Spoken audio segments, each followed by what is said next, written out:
there's a whole body of research that tells us we form judgments about people within milliseconds of meeting them. Add to that the research by Professor Albert Morabian, who said when we're communicating about feelings and attitudes, actually only 7% of our impact comes from the words that we use.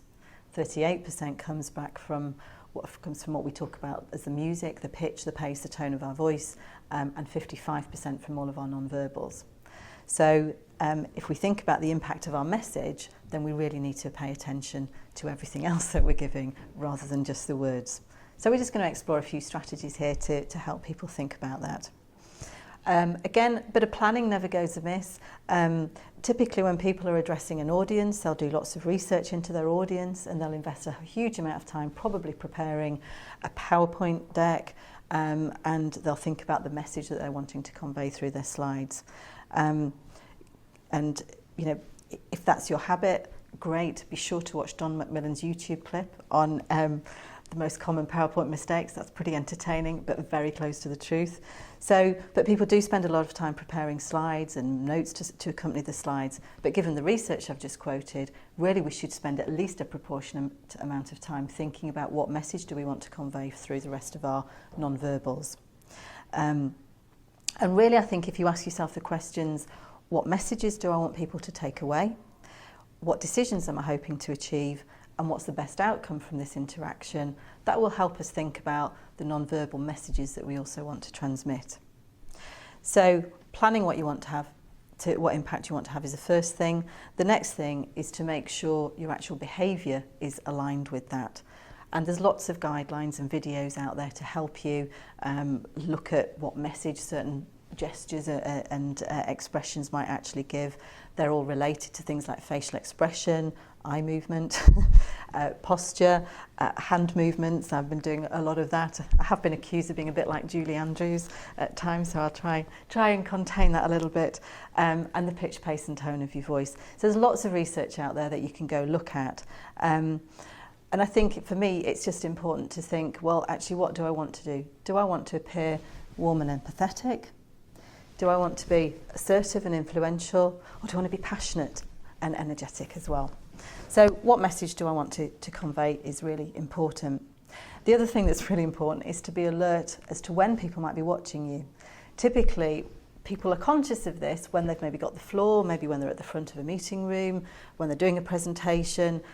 But the reality is we're being watched from the minute people can set eyes on us, perhaps even from getting out of the car park in the rain as it's pouring down, through to also how do we walk into a meeting room. It's a great challenge, I think, when I ask people, actually, what impact do you think you have the minute you walk in? Very often people are stressed from a previous interaction, they're sighing, they're banging meeting notes on the table, but that's already giving a bit of a message about what it is what message we want to convey. A great example of that, I was with an HR colleague recently. She'd been running some assessment centres and she herself was an assessor on the assessment centre. She was driving to the venue and just as she pulled off the motorway, she was overtaken at speed and very carelessly by another driver who totally cut her up. And when she beeped her horn, he kindly gesticulated out of his car window. Needless to say, she turned up at the interview and his car was parked in the car park. So he didn't last very long in the assessment process, I suspect. So again, be really careful. People are observing you, perhaps from long before you actually get in front of them. The other real obvious point is to pay attention to your personal presentation. For me, I've been in some significant situations where, unfortunately, my enduring memories of people have been, the good stuff has been grossly overshadowed by really unfortunate personal presentation mistakes.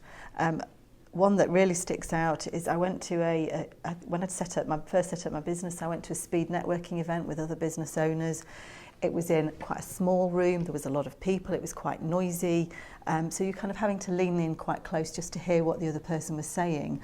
And unfortunately, they'd served some canapes beforehand, so my enduring memory of that is talking to people with food stuck in their teeth and more often than not spitting while they're talking. So needless to say, I didn't go back there. Again, another example, I was with a senior leader in a business meeting once.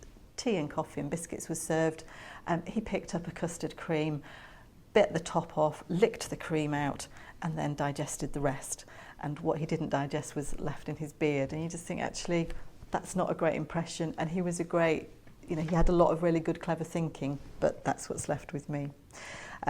So again, we're all capable of making these, and I think what we hope is we've got a really good friend or colleague who's just going to take us to one side and have a quiet word with her, with you. And I think for me, it's as simple as that. First of all, regularly use a mirror before you're going to go into these interactions and look at it with an honest pair of eyes. But get a great friend. Just imagine telling them, look, I'm going into a meeting, it's a life-changing meeting, what are my personal habits that I really need to know about? I'm thinking of things like slurping your tea, biting your nails, biting the skin around your nails. These are all things that have an impact on people, and we just need somebody sometimes to tell us what our impact is. So in terms of managing your non-verbals, for me, it's plan your impact, be alert when people are actually going to first start watching you, align your impact with your intent, so behave in accordance with how you want to come across, and pay real close attention to your personal presentation.